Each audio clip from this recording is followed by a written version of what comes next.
solidarity with the people in Italy. Our government sent us here for bring our solidarity here.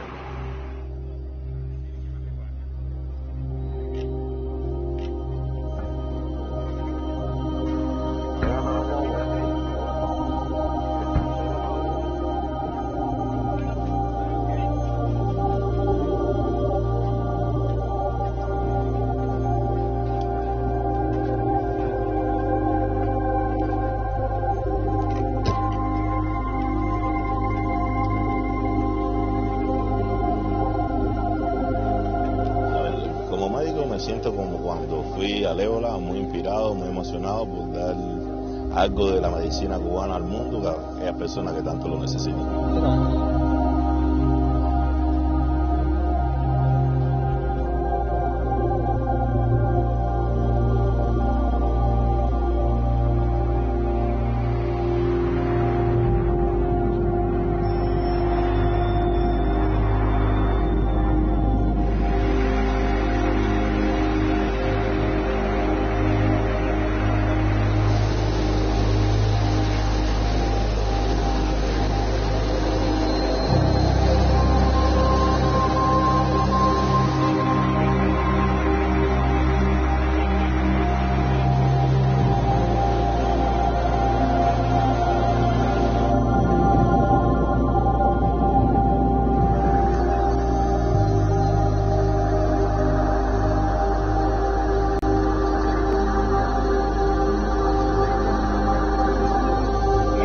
Ricercatori, dei professori universitari, medici che sono stati in prima linea sin dal primo momento nell'epicentro Wuhan, e quindi è importante lo scambio di esperienze con i nostri ricercatori in prima linea nel combattere il coronavirus.